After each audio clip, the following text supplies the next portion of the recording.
Evelyn to Philip, April 15th, 1945. My darling, my visit with the Browns yesterday turned out very nicely. Sylvia came over, and before I left, Yale, Shirley, Uncle Sam, and Pauline came in. It was good to see them once more, and we talked about many things. During the discussion, I learned that Lena is pregnant, 3 months. She wants another girl, but Bob will kill her if it is. Yale gained a lot of weight. Among other things, Yale told me that Billy Cooper was shipped overseas on March 15th and is at the fighting front in Germany. Shirley is carrying very nicely, but in my opinion doesn't look so well. I don't think Yale is as good looking as he used to be. His face is too full and not as handsome as it once was. Bob is taking on jobs, singing in nightclubs, etc., and ought to make some headway as a singer because he is good. Uncle Nish made a wonderful job on Adele's shoes.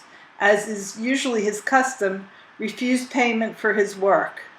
I feel funny about his doing it for me and hate to ask him, but in this case I felt I could rely on him better than the shoemakers around here.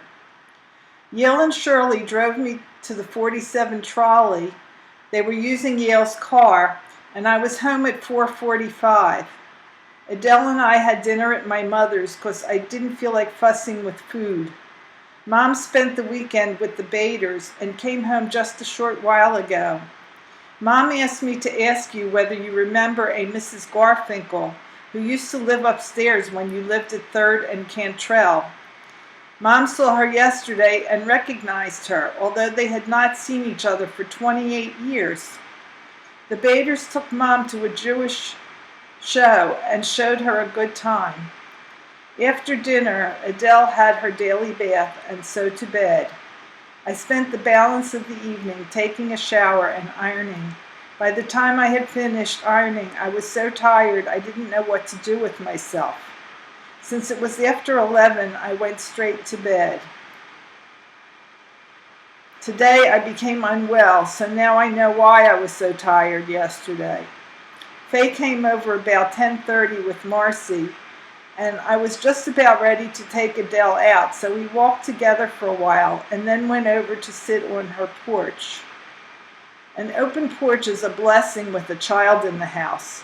When the kids tired of playing, they came over and wanted to be hugged. We each took our respective kids and laid them in the crook of our arms and swung slightly back and forth on the glider, singing lullabies the while. Faye was in a very dejected mood. I left at 12 to give Adele lunch and stopped at Betty's before getting home. After Adele had lunch and was in bed, I ironed 2 more pieces, had my lunch, and then took a nap for 3/4 of an hour. When Adele awoke, I gave her some milk and let her run around in the driveway. She had dinner at 6, had her bath, and so on, bringing me up to date. I have a splitting headache and intend to go right to bed when I finish writing this. I listened to the radio until the burial of President Roosevelt was over, and even stood at attention for 1 minute as they asked. By the way, Yale makes plexiglass jewelry and promised when he next visits us that he will see if he can do anything with the bracelet. If not, perhaps he will be able to make up another. I told Adele that I'm taking her on the bus tomorrow to see Dr. Gale. She didn't get as excited as usual. Instead, she said quietly, quote, "Mom, he hurt me," end quote. I explained that he's trying to make her well, etc., to get her to understand. I love you so much, baby, and I'm wanting you so acutely at this moment that I could cry. Night, honey. Your Ev. Philip to Evelyn, 15 April 1945. Dearest Chippy, fresh out of airmail envelopes, and because I didn't write last night, I thought I'd sort of compensate by typing this email. Didn't write last night because, after getting back from the movies, I suddenly got very tired and the sack looked too tempting to resist. It had been a very lovely but very busy day for me, and I really needed the rest. The picture was one you saw a long time ago and liked very much. Summer Storm. I think they would do well to film more of Chekhov's stories, because they lend themselves very well to screen adaptation. I've often wondered, too, why they never made movies of some of Balzac's works. Certainly some of his more, quote, innocent, unquote, stories would make wonderful films. Tonight, after I finish this, I'm going to see a picture I've heard nothing about. Murder, My Sweet, with Dick Powell, Claire Trevor, Anne Shirley, Otto Kruger, and a guy I used to see wrestle in the Philly Arena, Mike Mazurki. Tell you about it tomorrow. Ran into Marty Weinstein in the mess hall this afternoon, and he showed me a letter from his mother saying that she and Mr. Weinstein were going to visit you that evening, 6th of April. I don't remember you mentioning that the Weinsteins live near us, honey, but I do remember that I mentioned Marty on at least one occasion. He shared the food package you sent. We have also played ping pong together, and I think I mentioned him in that connection too.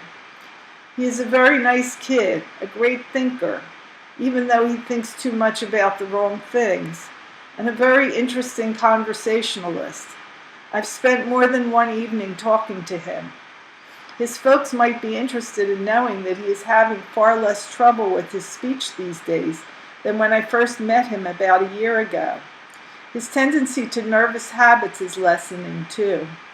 I think, although he hasn't quite conquered it.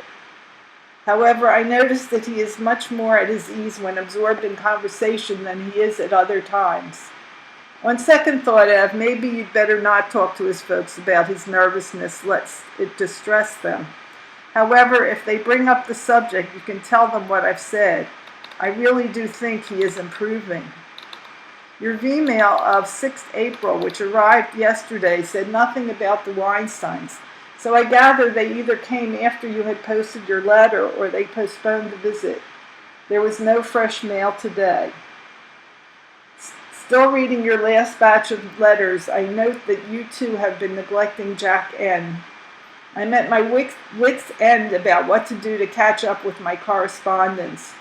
Even Dottie, whom you must have told why I haven't been able to write, in her latest letter implies, with reason of course, that I've been neglecting her. I can just imagine what both Jacks, Milk Brown, Clara Wagner, Goldie, Eddie, and others who have written to me without reply must be thinking. Truthfully, sweet, there just don't seem to be enough hours in the day for me. I'm busier than ever before in the orderly room, which makes writing during the day out of the question. In the evening, I simply have to have a few hours, quote, away from myself, end quote, to keep my nerves within bounds. That is why I go to the movies so frequently. The remaining hour or two is set aside to get off my daily letter to you. If we were only on a 6-day work week basis, I'm sure I wouldn't be having this trouble with my correspondence, but every day is Monday around here. However, if the war in Europe should end within the next few days or weeks, as it looks very much like it will, there is a possibility that we will have a day off each week. How have I got to know? Just room and time enough to wish you a very fond good night, my darling. You know I love you. A kiss for my, our adorable pumpkin. Love to all. Devotedly, your Phil.